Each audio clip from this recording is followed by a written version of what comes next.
सप्तम विचार भक्त और भगवान का निरंतर उद्बोधन सुन रहे हैं आप। चालयंतम महासैन्यम विदमंतम महारथान ददृशस्ति दवई रामम वातम वर्गतम यथा, लिखा भगवान वाल्मीकि में। जैसे वन में चलती हुई हवा, चालयंतम महासैन्य विदमंतम महा, बड़े बड़े वृक्षों को हिलाती और तोड़ डालती है। वातम वर्गतम यथा, और देखने में नहीं आती वो हवा, उसी प्रकार भगवान श्री राघवेंद्र ने निशाचर की विशाल सेना को विचलित करते हुए इतने ही महारथियों की धज्जियां उड़ा देते थे तो भी वे राक्षस नहीं देख पाते थे। क्या बात है, क्या उपमा है। अब अचानक ही महान पराक्रम करने वाले भगवान राघवेंद्र के द्वारा तपाए हुए स्वर्ण से विभूषित चमकीले बाणों से रावण की भेजे हुए हजारों हाथी, सवारों सहित शास्त्रों, घोड़े, शास्त्रों, रथ, इच्छाधारी शास्त्रों सूरवीर राक्षस मारे गए।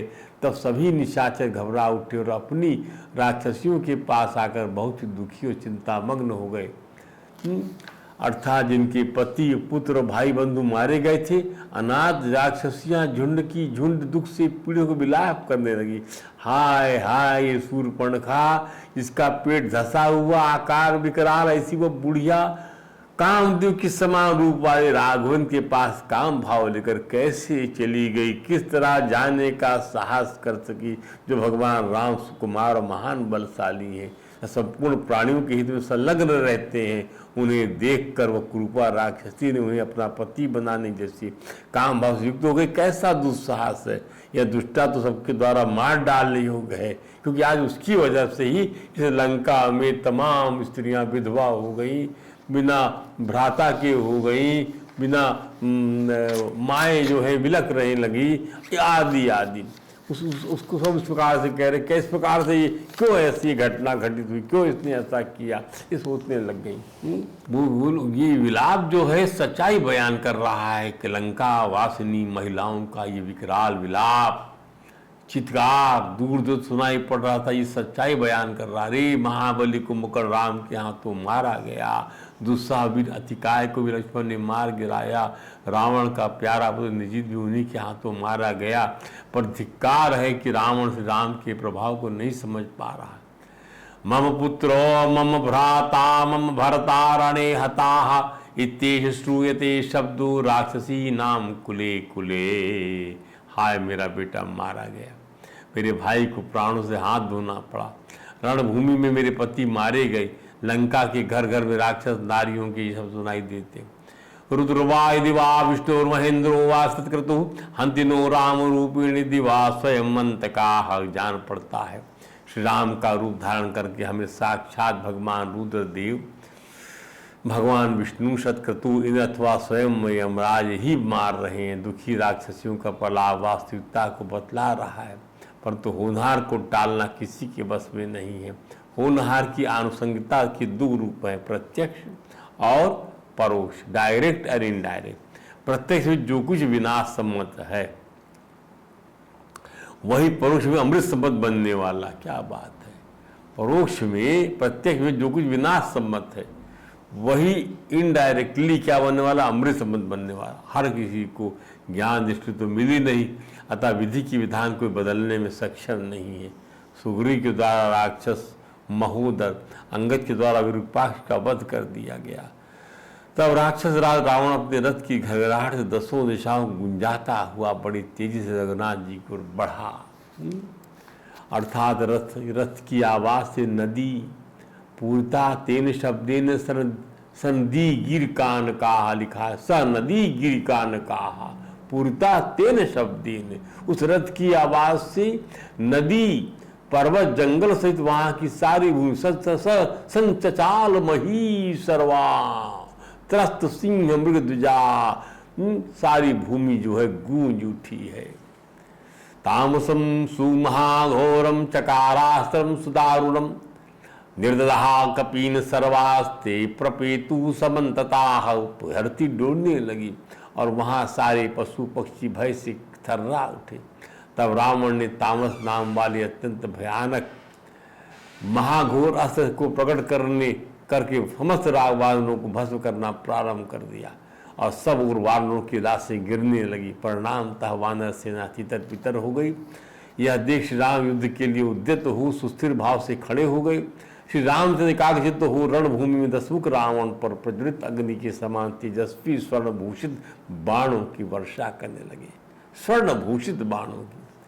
भूमौ हितस्य रामस्य रथस्थास्य स राक्षसः स न समं युद्धमित्याहुर्देव गंधर्व किन्नराः। श्रीनाथ जी भूमि में खड़े। भूमौ ईशितस्य रामस्य रथस्थस्य स, और राक्षस रथ पर विराजमान है। बड़ी जाति है। न समम युद्धम इति आहुर देव। देवताओं ने गंधर्वों ने कहा कि ये तो बात ठीक नहीं है। यह सुनकर देवराज ने अपनी महारथी मातली को कहा कि मातली, मेरा रथ लेकर तुम रघुनंदन की सेवा में जाओ और निवेदन करो कि यह देवराज ने आपकी सेवा में भेजा है। इस तरह उन्हें रथ में बिठाकर तुम देवताओं के महान हित का कार्य सिद्ध करो। देवराज का आदेश पाकर मातली रथ को लेकर स्वर से भूतल पर उतर कर रघुनाथ जी से बोलता है, महाबली शत्रुसूदन श्रीमान रघुवीर, सहस्रे धाई देवराज ने अपनी विजय के लिए आपको यह समर्पित किया है। यह इंद्र का विशाल धनुष है, अग्नि के समान तेजस्वी कवच है। ये सूर्य सदृश प्रकाशमान बाण है तथा यह कल्याणमयी निर्मल शक्ति है।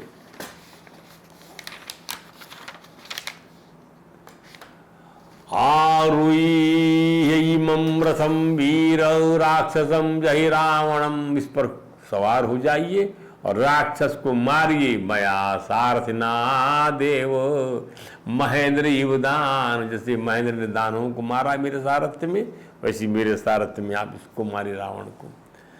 उस समय तत्पश्चात भगवान राम और राक्षस रावण में द्वैरथ युद्ध प्रारंभ हुआ, जो बड़ा ही अद्भुत रोंगटे खड़े कर देने वाला था।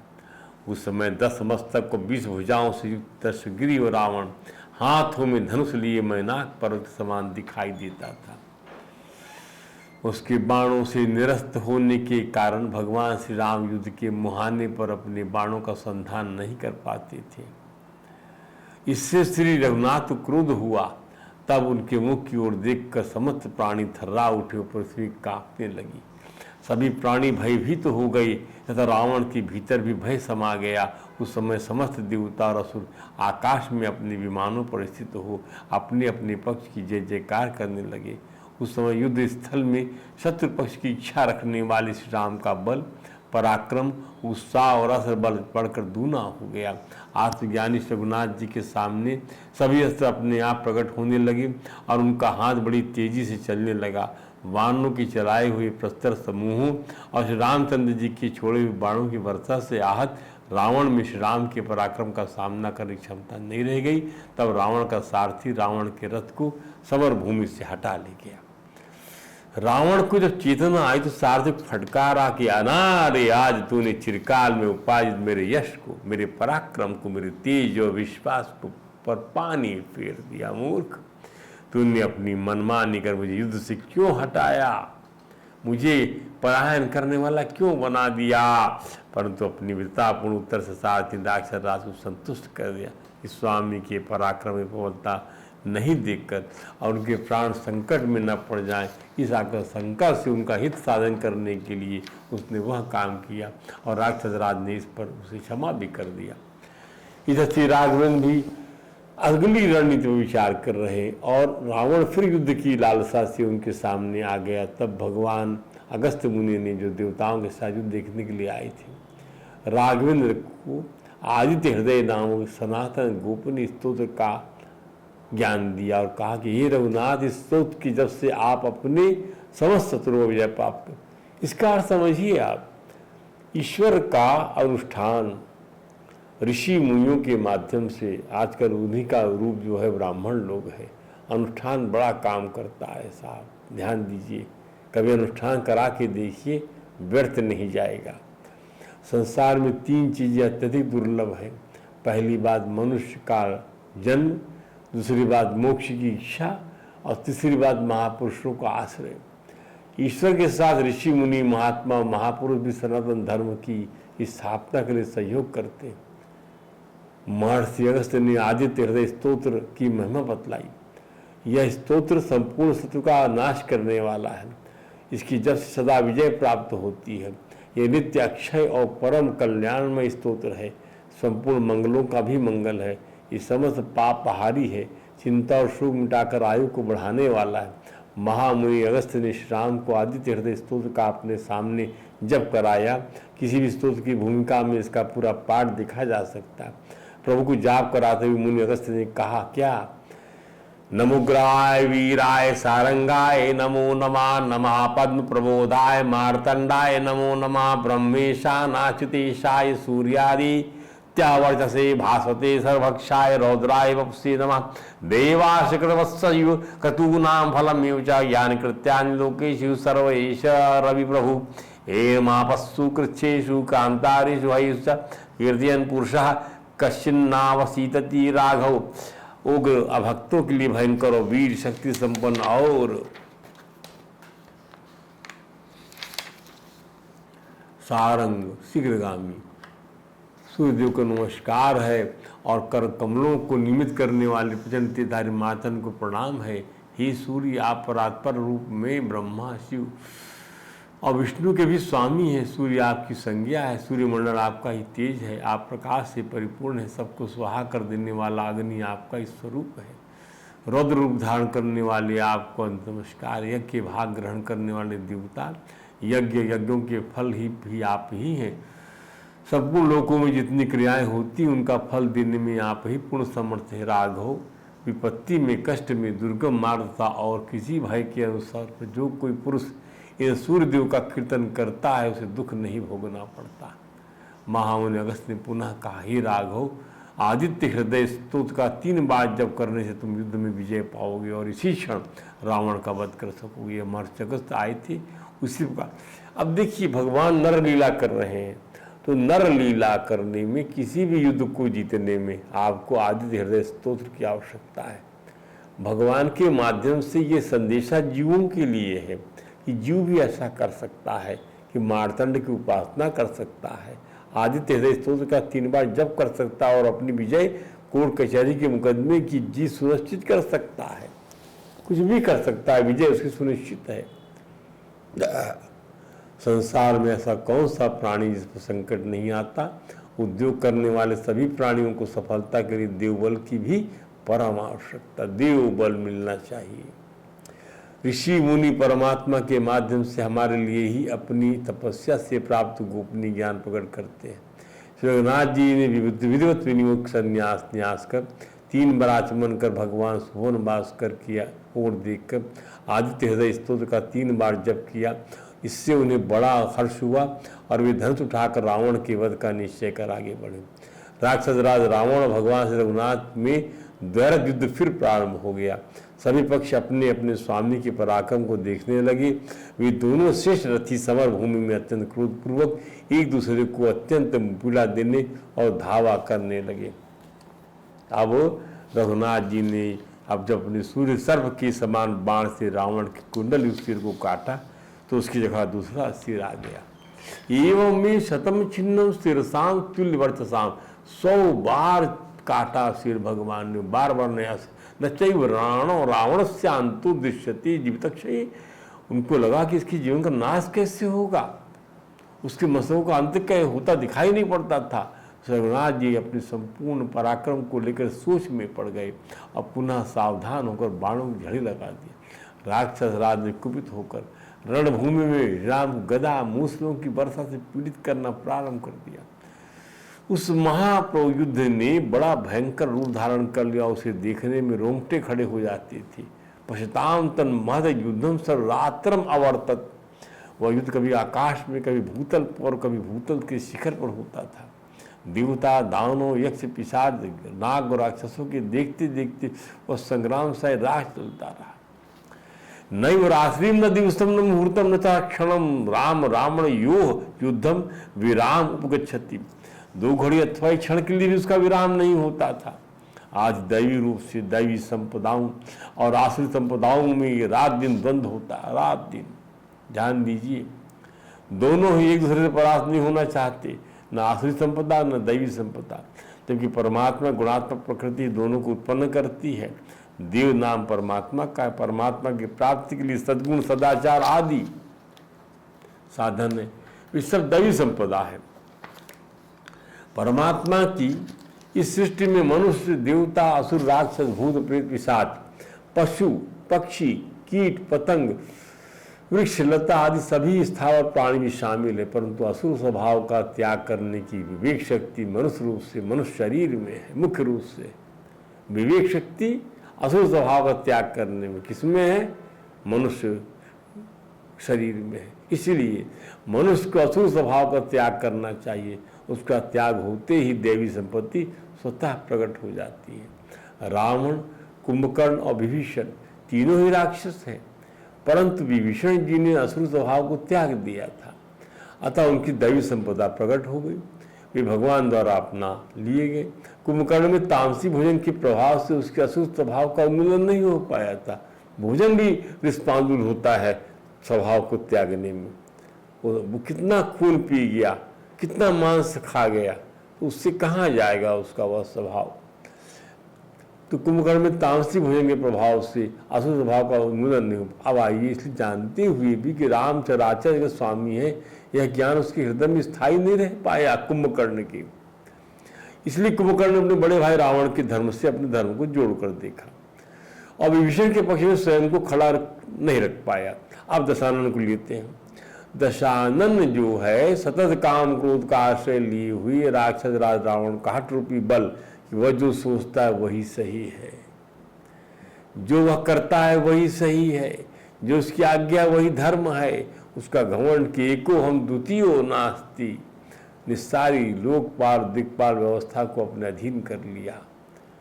अहंकार की वृत्ति से केवल दर्शन की एक शाखा तर्क में ही उसने पारंगत हासिल किया था। तर्क, यदि उसका उपहास भी उड़ाया जाता तो वह भी उसे अपने अहंकार वृत्ति कारण अपनी महिमा का बखान समझता था। ध्यान दीजिए, तर्कशास्त्र में दर्शन की एक ब्रांच है। ये इतने शकुन होते थे, उसमें भी वह अपनी विजय के शकुन ढूंढ लेता था। वह बहुत बड़ा मायावी था, परंतु उसका ससुर तो स्वयं मय दानव था, जो माया की कृतियों का विशेष जानकार था। परंतु दानव राजमय उसकी पुत्री मंदोदरी में असुर स्वभाव का अभाव था।